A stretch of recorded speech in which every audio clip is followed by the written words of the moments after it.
사람들은 내 인생을 두고 이렇게 말했다. 당신은 가족을 위해 희생한 세월을 살았다. 나는 그 말이 싫지 않았다. 하지만 가끔은 억울했다. 정말 내 인생이 희생뿐이었을까? 아니야. 세월이 흘러 나는 안다. 그건 희생이 아니었다. 그건 내 인생의 가장 큰 성공이었다. 겨울 아침은 언제나 칼바람으로 시작됐다. 창문 틈새로 스며드는 바람은 얇은 이불을 아무리 덮어도 뼛속까지 파고들었다. 부엌으로 가면 바가지에 담아둔 물은 밤새 얼어붙어 있었다. 쇠숟가락으로 얼음을 내리치면 쩍 갈라지는 소리가 방 안 깊숙이 울렸다. 그 소리는 내 손등에 박힌 갈라진 상처와 닮아 있었다. 손이 터져 피가 배어 나오면 얼음처럼 차갑고 쓰였다. 그래도 그 물을 연탄불 위에 올리면 이내 김이 피어올랐다. 그 따뜻한 김만이 나를 잠시 위로했다. 아이들은 좁은 방에서 서로 몸을 붙이고 이불 속에 파묻혀 있었다. 작은 얼굴이 이불 위로 살짝 드러나며 엄마 밥 돼요? 하고 묻는다. 나는 웃는 얼굴을 지어 보였지만 마음은 무거웠다. 오늘은 쌀이 모자라 죽을 쏘아야 했기 때문이다. 솥에서 보글보글 끓는 소리를 들으며 오늘 하루도 이렇게 시작되는구나 하고 속으로 한숨을 삼켰다. 죽을 그릇에 나누어 담아 아이들 앞에 놓았다. 그때 첫째가 숟가락을 들다 말고 내 눈치를 보더니 말했다. 엄마 저는 조금만 먹을래요. 동생 주세요. 그 한마디에 가슴이 저릿해졌다. 배고픔보다 동생을 먼저 생각하는 그 마음. 나는 목이 메어 아무 말도 할 수 없었다. 둘째는 또 엄마가 더 드세요. 엄마가 힘내야 우리도 힘나죠. 라고 말했다. 그 말에 웃음이 터져야 했지만 눈물이 먼저 고였다. 아이들의 그 작은 배려가 나를 무너뜨리기도 하고 다시 일으켜 세우기도 했다. 그 시절 사람들은 내 삶을 두고 희생이라고 했다. 매일 아침 얼음을 깨고 쌀이 모자라 걱정하며 연탄불에 의지해 하루를 버티는 삶. 그들의 눈에는 그것이 분명 고생이고 희생으로만 보였을 것이다. 나도 그땐 그렇게 믿었다. 나는 가족을 위해 내 삶을 다 바치고 있구나.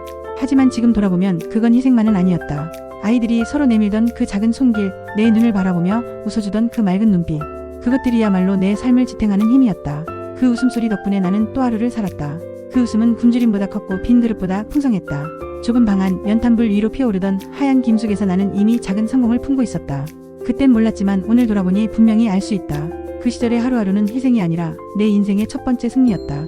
그날 밤 바람은 집을 집어삼킬 듯 몰아쳤다. 창문 틈새로 새어들어오는 바람이 이불을 아무리 덮어도 속살까지 파고들었다. 그런데 아이가 갑자기 앓기 시작했다. 이마에 손을 얹는 순간 나는 숨이 막혔다. 불덩이 같았다. 작은 가슴은 헐떡이고 숨결은 뜨겁고 불규칙했다. 그 작은 몸이 내 손 안에서 식어버릴까 두려워 나는 순간 온몸이 굳어졌다. 남편과 눈빛을 마주쳤다. 말하지 않아도 알 수 있었다. 병원에 가야 한다. 그러나 보건소까지는 걸어 2시간. 그것도 한밤중 눈보라가 휘몰아치는 길이었다. 잠시 망설였지만 아이의 거친 숨이 우리를 일으켜 세웠다. 늦으면 안 된다. 우리는 곧장 길을 나섰다. 남편은 아이를 등에 업었고 나는 손전등을 들었다. 빛은 눈발에 흩어져 겨우 발밑만 비쳤다. 길은 사라진 듯 보였다. 눈은 허리까지 쌓여 있었고 한 걸음 내디딜 때마다 발이 푹 빠졌다. 바람은 얼굴을 후려쳤고 우리는 몇 걸음을 떼기도 힘들었다. 아이의 뜨거운 숨결이 남편의 목덜미를 적셨다. 그 뜨거움이 무서웠다. 혹시라도 아이의 열이 꺼지지 않고도 오르다 몸이 타버릴까 그 생각에 가슴이 조여왔다. 사람만 나오 제발. 나는 속으로 수없이 되뇌었다. 발자국마다 기도가 묻어났다. 눈물은 눈가에 고여 곧 얼어붙었다. 얼굴은 얼었지만 가슴은 타올랐다. 발걸음이 휘청거릴 때마다 아이의 작은 신음소리가 우리를 다시 일으켜 세웠다. 한참을 그렇게 걸었을까. 마침내 어둠 속에서 불빛이 희미하게 보였다. 보건소였다. 그 순간 다리가 풀려 주저앉을 뻔했다. 그러나 아이의 숨이 여전히 거칠었기에 나는 이를 악물고 다시 일어섰다. 문을 열고 들어서자 의사가 달려왔다. 열이 갑자기 오른 겁니다. 다행히 큰 병은 아니에요. 약을 먹이고 오늘 밤은 곁에서 꼭 지켜보세요. 의사의 말에 힘이 빠졌다. 긴장이 풀리자 눈물이 왈칵 쏟아졌다. 남편도 아이를 내려놓으며 깊게 숨을 몰아쉬었다. 아이는 약을 먹고 서서히 열이 내렸다. 가느다란 숨결이 고르게 이어지자 나는 처음으로 크게 숨을 내쉴 수 있었다. 그날 밤은 내 인생에서 가장 긴 2시간이자 가장 값진 2시간이기도 했다. 나는 그 길을 걸으며 내 삶을 원망했었다. 왜 나만 이런 시련을 겪어야 하냐고. 하지만 보건소 불빛 아래에서 아이가 다시 숨쉬는 모습을 보며 알았다. 그 길은 희생의 길이 아니었다. 내 두 다리가 디든 눈길마다 절망이 아니라 사랑이 새겨지고 있었다. 그리고 그 사랑은 아이를 살려냈다. 오늘 돌아보면 그 밤은 내 인생의 패배가 아니라 가장 큰 성공의 순간이었다. 밤은 고요했지만 그 고요는 결코 평화가 아니었다. 아이들이 겨우 잠들면 집안은 숨죽인 듯 고요해졌다. 그러나 내 귀에는 그 고요 속에서 아이들의 얕은 숨소리가 들렸다. 그 소리가 마치 엄마, 내일도 우리를 지켜줘요라고 속삭이는 것 같았다. 나는 등잔불을 켜고 낡은 재봉틀 앞에 앉았다. 드르륵 드르륵. 재봉틀 바퀴가 돌아가는 소리는 정막을 깨뜨렸다. 좁은 방은 차가웠지만 그 소리만큼은 나를 살게 했다. 천 조각들을 이어붙이며 나는 아이들이 내일 입을 옷을 지었다. 옷감은 늘 헤어져 있었고 바늘은 종종 내 손가락을 찔렀다. 피가 배어 나와 천에 작은 얼룩을 남겼다. 얼룩을 볼 때마다 가슴이 저리댔지만 동시에 이상하게도 뿌듯했다. 이 작은 얼룩 하나가 아이들의 체온을 지켜줄 거라 생각하면 고통은 기쁨으로 바뀌었다. 아이들은 꿈을 꾸며 뒤척였다. 작은 입술이 파르르 떨리며 무언가를 중얼거렸고 둘째는 옅은 웃음을 지었다. 그 모습이 내 손끝에 통증을 씻어냈다. 나는 속으로 다짐했다. 내 손이 닳아 없어져도 괜찮다. 이 아이들이 웃는다면 10손가락쯤은 기꺼이 바칠 수 있다. 사람들은 내 삶을 보며 희생이라고 말했다. 살이 떨어져 이웃집 문을 두드리던 날도, 눈보라 속을 걸어보건소에 가던 날도, 이렇게 밤마다 재봉틀 앞에 앉아 손을 다치던 순간도 그들의 눈에는 모두 희생으로만 보였을 것이다. 나 역시 그때는 그렇게 믿었다. 하지만 지금 돌아보니 그건 희생만은 아니었다. 재봉틀 앞에 앉아있는 동안 나는 무언가를 지어내고 있었다. 단순히 헤어진 옷을 기우는 게 아니었다. 나는 아이들의 내일을 꿰매고 있었다. 오늘의 고생이 내일의 따뜻함으로 이어지기를 바라며 실을 꿰고 천을 밀었다. 그것은 희생이 아니라 내 손으로 만든 작은 성취였다. 재봉틀의 소리가 멈추고 방이 다시 고요해지면 나는 한참 동안 완성된 옷을 쓰다듬었다. 그 옷은 투박했고 어딘가 모자랐지만 그 안에는 내 온 힘이 담겨 있었다. 나는 생각했다. 달아해진 옷감도 다시 제 빛을 찾는데 내 인생도 언젠가는 제자리를 찾을 거야. 그 순간 나는 알았다. 내 삶은 결코 무너진 것이 아니었다. 오히려 매일 조금씩 완성되어 가고 있었다. 사람들은 그것을 희생이라 불렀지만 나는 안다. 그것은 성취였고 작은 승리였다. 그 작은 승리들이 쌓여 결국 내 인생을 지탱하는 기둥이 되었다. 그날은 봄 햇살이 유난히 따뜻했다. 겨울 내내 얼어붙었던 대지가 풀리듯 마음도 조금은 가벼워지는 날이었다. 나는 부엌에서 콩나물을 다듬고 있었다. 손끝에서 물방울이 또르르 흘러내리는 순간 문이 갑자기 벌컥 열렸다. 첫째가 숨을 헐떡이며 뛰어들어왔다. 엄마, 상 받았어요. 아이는 손에 종이 한 장을 들고 있었다.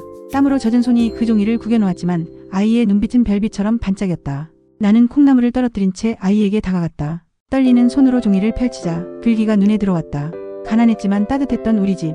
순간 세상이 멈춘 듯했다. 눈물이 왈칵 차올라 시야가 흐려졌다. 나는 아이 앞에서 울고 싶지 않았지만 그 한 줄 문장은 내 가슴을 무너뜨렸다. 그동안 내가 견뎌온 모든 세월이 그 짧은 글 속에 압축되어 있었기 때문이다.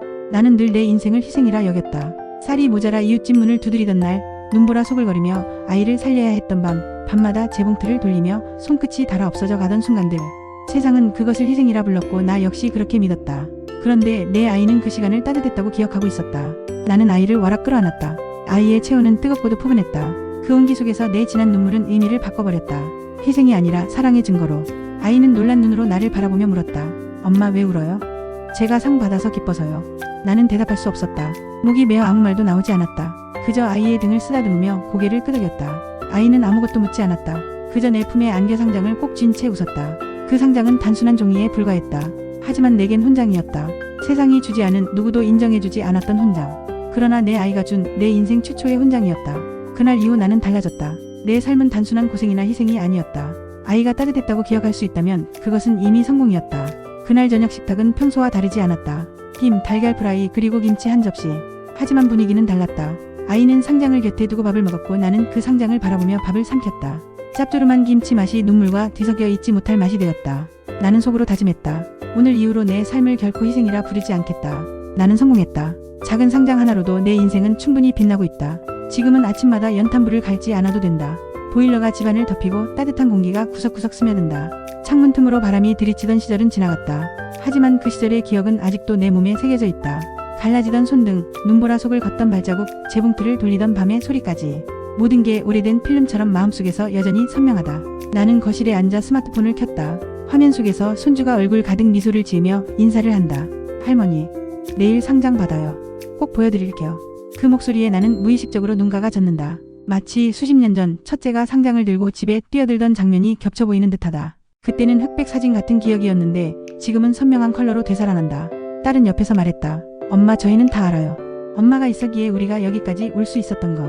나는 고개를 저었다. 아니야, 나는 그저 살려고 한 것뿐이야. 하지만 속으로는 안다. 내 지난날이 결코 헛되지 않았음을. 식탁 위에는 김, 달걀 프라이, 콩나물 무침이 놓여있다.